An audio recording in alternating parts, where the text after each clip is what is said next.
women believe they could change someone, right? It's because we see the potential in a person. We see the potential of who they can become.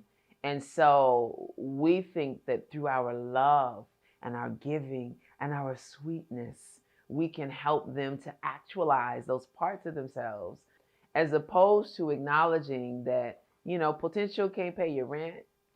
You could potentially have a check for rent, but that ain't a check. You can't deposit potential.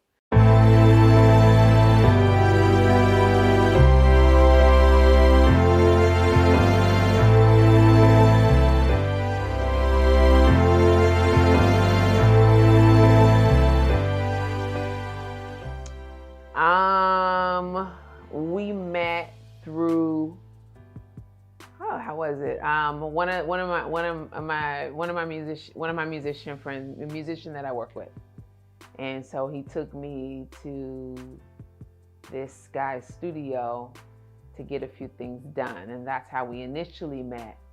But we didn't link up until like 9 years later, and we saw each other at an event, and that's where we connected.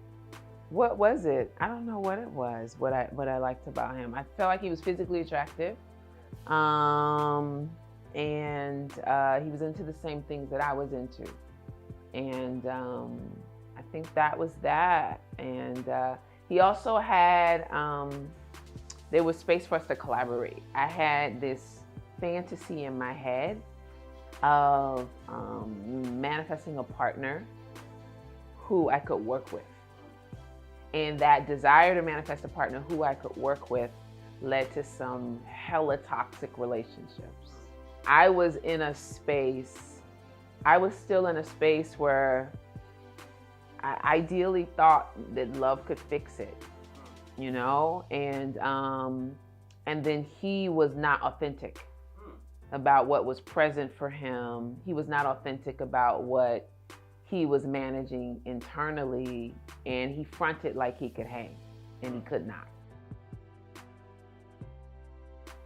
Oh, well, the process to the end, that was damn near 2 years. The ending, because there was the initial breakup, that was in response to an untruth, and some reckless philandering, which I'm not rigid about certain things. I travel a lot, I move around a lot, I do a lot of things, but I am very clear about truth telling and being able to express what's present for you in your heart. And I think there was a time in the past for me when once the heart opens wide, I think this happens with a lot of people, particularly women. You lose your objectivity, and I think part of it was just learning to getting back to a space where the love of myself trumped the love of this relationship. That you can be in relationship with the person, but it doesn't mean that you need to be together. Two people can love each other, but it doesn't mean that you need to be together. And if someone tells you who they are, you have to believe them. And I remember when we were first talking, and he said, well, I'm kind of a scary guy about a lot of things. He told me who he was. Yeah. And then when he acted fearful about certain things, I acted surprised, and I shouldn't have been surprised.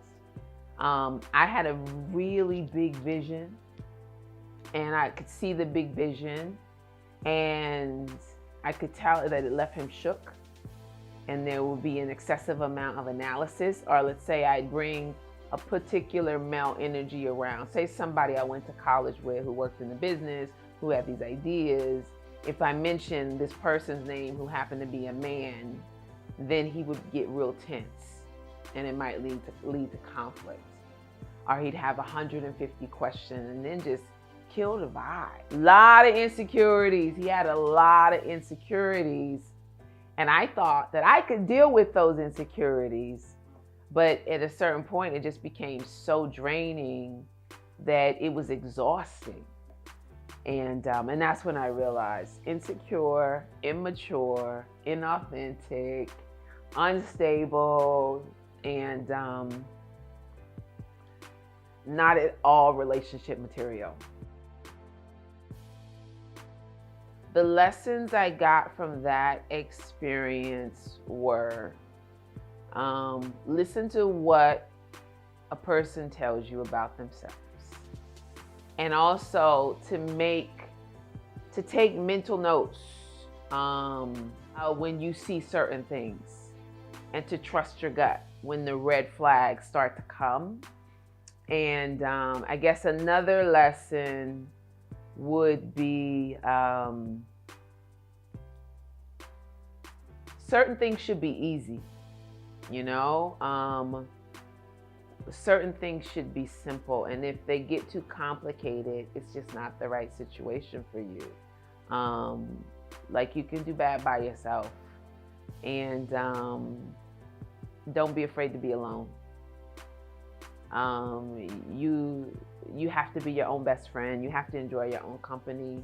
And then when you can see a person who moves in fear, who lives in fear, trust that hurt people and scared people hurt people. Not intentionally, you know, but you'll end up hurt when this person walks the earth in fear. You know, it's always afraid of something, whether it was making a move, being around certain kind of people, or making decisions and choices. Yeah. Women believe when women believe they could change someone, right? It's because we see the potential in a person. We see the potential of who they can become.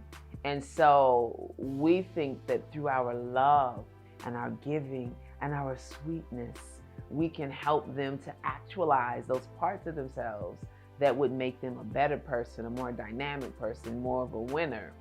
As opposed to acknowledging that, you know, potential can't pay your rent. You can potentially have a check for rent, but that ain't a check. You can't deposit potential in the bank. And so it's this lesson that we learn over and over again. And I'm gonna tell you, it doesn't feel good, because I've had men who, and this doesn't happen with a lot of men. You're right, it doesn't. A lot of men are not like this. But I have had men who come with the intent to change me. Like, there was the guy who it ended, and he told me I was too much of a butterfly. He spent the whole relationship trying to make me less of a butterfly. And then I finally realized, I said, you know, there are men who like butterflies. Like, you know what I mean? There are men who appreciate this butterfly. My light, my bounciness, my perkiness, the things that I do, my energy. But he just wanted me to, like, sit down. So, and he would have been very happy if I would sit down. And I had another guy. He's like, you know, you would be a great woman. You'd be a great woman if you just didn't do so much. Wow. You know, like you've already lived. Like, are you gonna keep running? You're gonna keep running around? And I'm like, I'm not running around. I'm living a full life as a creative. Versus there's this other guy who was just totally inspired by it, you know, so much so that he didn't leave his corporate, but he started to create as well, and to tap into that side of him and honor it. And so, yeah, but when we think we can change another person, we're looking for exhaustion. Like, the person has to want to change themselves, and they have to be about doing the work themselves. Like, you can make recommendations, but if they don't move on it, and I find the only time the change is real when you're suggesting is when they're engaged in full dialogue with you about it. And they're actively processing it. If that ain't happening, they're just talking to get what they need or want from you.